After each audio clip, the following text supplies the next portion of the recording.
जी नमस्कार। जब से ये सिलेबस आया है जीएमआरसी का, तब से आप सभी का मैसेज आ रहा है टेलीग्राम ग्रुप में भी और मुझे पर्सनल भी कि सर कुछ तो स्ट्रेटेजी बता दो कि कैसे क्वालिफाई करें, कहां से पढ़ें, क्या कारनामा किया है जीएमआरसी वालों ने। अब भाई मैं क्या ही बता दूं इसमें, मतलब अब सिलेबस देखो एक बार। क्या है सिलेबस में?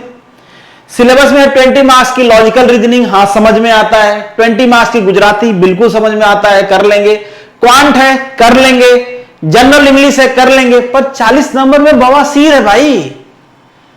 मतलब वो होता है ना कि बेरोजगारी एक बवासीर की तरह होती है भाई। ना ही किसी को दिखा सकते हैं और ना ही किसी को बता सकते हैं। और उसमें जीएमआरसी वाले क्या कह रहे हैं कि मसाले वाली सब्जी खाओ। भाई मसाले वाली सब्जी भी खा ले कैंडिडेट, पर तुम दवा के लिए पैसे भी तो नहीं दे रहे हो। पैसा देना है इनको 16,000 रुपए महीना, और इनको चाहिए multi talented robot with AI. Robot क्यों भाई? क्योंकि कैंडिडेट तो जी ही नहीं सकता ना 16,000 में। आप चाहते हो कि वो रोबोट की तरह रहे, ना ही उसके पास बीबी हो, ना ही बच्चे हो, ना ही मां बाप हो, ना ही घर की जिम्मेदारी हो, क्योंकि 16,000 में तो कुछ उठता नहीं है। पैसे देने हैं 60,000 और चाहिए मल्टी टैलेंटेड इंजीनियर। मतलब हद मचा रखा है जीएमआरसी वालों ने।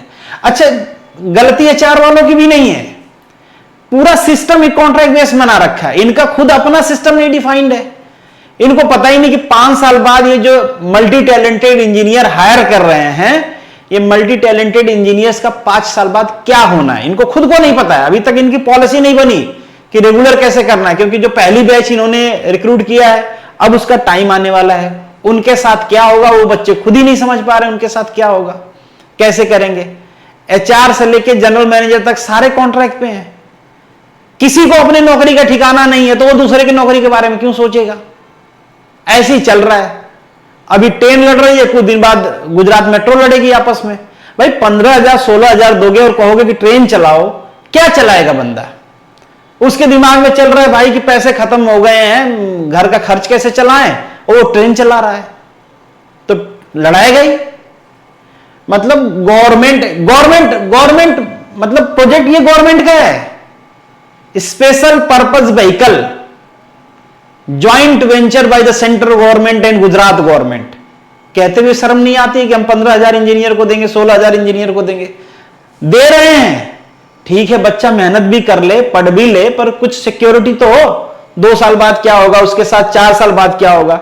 चलो 4 साल बाद कुछ भी हो, ठीक है, थोड़ा सिलेबस इजी हो तो अब भी पढ़ ले, पर अब भी मेहनत करना है, सिलेक्शन के बाद भी मेहनत करना है, और मेहनत करने के बाद भी कुछ ठिकाना नहीं है कि आपका होगा क्या। यह सिलेबस दे रखा इन्होंने। पहले सिलेबस यह था जिसमें आपका जो 40 मार्क्स था उसमें आपके डिसिप्लिन का था, थोड़े छोटे छोटे सब्जेक्ट लिख रखे थे। आदमी पहले से कुछ पढ़ रहा था, स्पेशल तैयारी की जरूरत पड़ती नहीं थी, साथ में ये भी एग्जाम दे देता था, चल जाता था भाई। पर नहीं, अब इनको लग रहा है कि नहीं भाई, अब हमको एक ऐसा आदमी चाहिए जिसके पास कंप्यूटर की नॉलेज भी हो, इलेक्ट्रिकल की नॉलेज भी हो, मैकेनिकल की नॉलेज भी हो, जरूरत पड़े तो सिविल का काम भी कर ले, जरूरत पड़े तो मेट्रो भी चला ले, जरूरत पड़े तो स्टेशन कंट्रोलर का काम भी कर ले, जरूरत पड़े तो जेई भी बन जाए। सारा नॉलेज रहेगा उसके पास, तभी तो सारा करेगा। पर हाँ, पैसा मत मांगना ज्यादा, सब काम करवाएंगे पर पैसा उतना ही देंगे।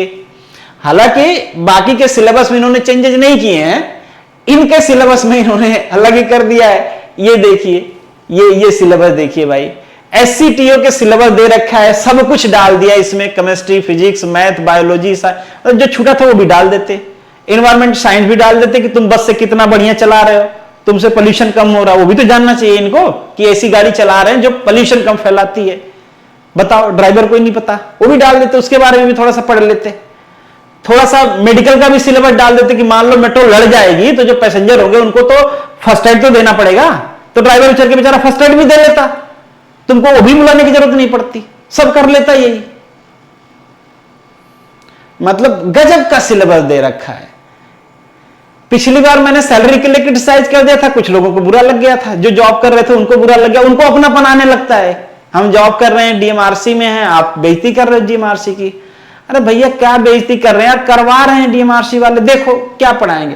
खैर आपको ज्यादा टेंशन लेने की जरूरत नहीं, आप तैयारी कर रहे हो। वो वाली भाव होता है ना कि तुम 2 सिलेबस जो देना, हम पढ़ेंगे ही नहीं, क्या करोगे? अगर सारे ही 10 नंबर लाएंगे तो फिर सिलेक्शन तुम कहां से करोगे? उन्हीं 10 में से तो करोगे। बस वही फंडा है। खूब सिलेबस दे लेते हैं जीएमआरसी वाले, पर कट ऑफ जाता है, पता है कितना जाता है? पिछली बार जो इनका कट ऑफ गया था 35 से 40 नंबर। शर्म आनी चाहिए कि किसी गवर्नमेंट इंजीनियर, किसी गवर्नमेंट जॉब की अगर 35 से 40 नंबर कट ऑफ जा रहा है ना 120 नंबर में, 120 नंबर में 35 से 40 नंबर कट ऑफ जाता है, तो ऑर्गेनाइजेशन को खुद में शर्म आनी चाहिए कि लोग हमारे में इंटरेस्टेड नहीं है, हमारी जॉब नहीं लेना चाहते हैं। कुछ तो कमी है हमारे अंदर, उसको सुधारने के बजाय ये और उसको बिगाड़ रहे हैं। तो आपको भाई टेंशन लेने की जरूरत नहीं है। अगर आप जीएमआरसी की तैयारी कर ही रहे हो, मैं तो कहूंगा कि और बहुत सारी वैकेंसी आई है, अगर पहले से नहीं कर रहे थे, टाइम इन्वेस्ट नहीं किया तो छोड़ दो, दूसरी तैयारी करो। कि मतलब पहले मैंने कई बार कहा होगा कि करना चाहिए आपको, बाद में ठीक सैलरी हो जाती है, पर अभी आपके पास अपॉर्चुनिटी है इसके इक्विवेलेंट। अगर कुछ नहीं रहता, दूसरी वैकेंसी नहीं रहती, तो ऑब्वियसली आपको यही करना था। पर मैं कहूंगा कि स्पेसिफिक टाइम इस पे मत दीजिए, दूसरे वैकेंसी की तैयारी करिए, फॉर्म भरे हो जाके दे आइए बस, ठीक है। मतलब इनका ऐसे ही रहता है। अब यहां पे जो मैंने मेंशन कर रखा है ना, ये चीजें पढ़ लो आप। ये जो बवासीर वाला पोर्शन है ना, छोड़ दो, इसके चक्कर में मत पढ़ो भाई, क्यों खराब करना अपना, ठीक है। ये वाला छोड़ दो, बाकी ये पढ़ो आप। इसमें जो स्ट्रीम है आपकी वो आप पढ़ ही रहे हो, किसी एग्जाम की तैयारी कर रहे हो तो। नहीं पढ़ रहे होगे तो वो वाला पढ़ लेना। यहां से अगर 5 से 10 नंबर ले आते हो, बाकी यहां से आपका जो ये आपका मार्क्स है, इसमें से आप ले आना अपने काम भर, हो जाएगा आपका सिलेक्शन। ज्यादा टेंशन लेने वाली बात नहीं है। इसमें से अगर आपके आगे, मैं बता ही रहा हूं ना, 35 से 40 नंबर कट ऑफ जाता है। कुछ बच्चे तो कह रहे सर इससे भी कम गया है, 36 37 वालों का तो सिलेक्शन भी हुआ है। तो कट ऑफ ऐसे ही रहता है, क्योंकि ये ऐसे ही फैलाते हैं, ये अब बच्चे ज्यादा देने में इंटरेस्टेड होते नहीं है, तो कट ऑफ कम ही जाता है। तो सिलेबस को लेके बहुत ज्यादा टेंशन में नहीं आ जाना है।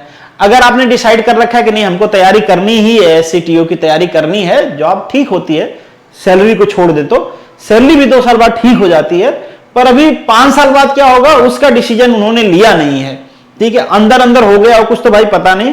पर जो बच्चे जॉब कर रहे हैं, जो पहली बैच के सिलेक्टेड हैं, उनको भी नहीं पता कि उनका फ्यूचर आगे क्या होने वाला है। कॉन्ट्रैक्ट ही रेगुलर हो जाएगा या फिर मतलब उनको परमानेंट कर देंगे। हालांकि उनकी सैलरी ठीक मिल रही होती है, जब आइडिया लग जाता है तो सैलरी ठीक मिलती है, पर फ्यूचर भी तो चाहिए भाई, एक मेंटल पीस भी तो चाहिए कि हमारी ये नौकरी जो ठीक सैलरी दे रही है, सैलरी कब तक मेंटेन रहेगी। नहीं तो लोग प्राइवेट में भी ठीक सैलरी कमा रहे हैं, सरकारी में जाने का मेंटल पीस ही तो एक्स्ट्रा मिलता है, और क्या एक्स्ट्रा मिलता है, ठीक है। तो इस सिलेबस में आपको बहुत ज्यादा टेंशन लेने की जरूरत नहीं है भाई। मैं कुछ नहीं बताने वाला, कहां मटेरियल मिलेगा, कहां बुक मिलेगी, क्योंकि पढ़ना ही नहीं मेरा एडवाइस होगा। टाइम खराब नहीं करना है आपको फालतू में दुनिया भर की चीजें पढ़ के, आपको कुछ एक्स्ट्रा करने की जरूरत नहीं है। मैकेनिकल से हो तो मैकेनिकल वाला पढ़ लो, इलेक्ट्रिकल से हो तो इलेक्ट्रिकल वाला पढ़ लो, कंप्यूटर से हो तो कंप्यूटर वाला पढ़ लो, बाकी सिलेबस जाए भाड़ में। बाकी वो जो कॉमन सिलेबस है उसको पढ़ो, क्योंकि उसका यूज अब दूसरे एग्जाम में भी करोगे। दूसरा कोई एग्जाम है जहां पे जनरल आपकी गुजराती आती है, जैसे आरटीओ वाला है, या फिर दूसरे एग्जाम्स भी आएंगे अगर आप दूसरे ब्रांच के हो तो। चलो गुजराती नहीं आती होगी, इंग्लिश आता होगा, चलो इंग्लिश नहीं आता होगा, रीजनिंग आता होगा, रीजनिंग नहीं आती होगी, एफटी आती होगी, कहीं तो वो यूज होगा, पर इसका यूज तो कहीं नहीं होगा। मैकेनिकल वाले होंगे तो ढूंढेंगे भाई कौन सा मैकेनिकल का एग्जाम आता है जहां पे इलेक्ट्रॉनिक्स, कंप्यूटर, केमिस्ट्री सारी आती है, नहीं आती है। तो टेंशन नहीं लेना है, ये वाली चीजें नहीं पढ़नी है। जो आप जानते हो उतना ही पढ़िए, बाकी चीजें छोड़ दीजिए। इसमें थोड़ा मेहनत कीजिए, सिलेक्शन हो जाएगा, क्योंकि यही से सिलेक्शन होगा। ये तो ठीक है, जस्ट मतलब मैं भी नहीं कुछ बोलने वाला यार, मैं तो बस सजेस्ट करने आपको आया था कि आप टेंशन में ना रहो। कट ऑफ बहुत कम जाता है, 40 नंबर आ गया आपका, श्योर शॉर्ट सिलेक्शन होगा, कोई डाउट वाली बात नहीं है। हाँ, एक जो दूसरे टेस्ट होते हैं आपके साइकोमेट्री वाले, वो आपको निकालने पड़ेंगे अलग से, वो निकाल लेते हो, मेडिकल निकाल लेते हो तो आपका सिलेक्शन हो ही जाएगा, कोई टेंशन वाली बात नहीं है। तो बस this is the end of this video. Thank you so much for watching this. मिलेंगे नेक्स्ट वीडियो में, तब तक के लिए all the best, good luck and जय हिंद।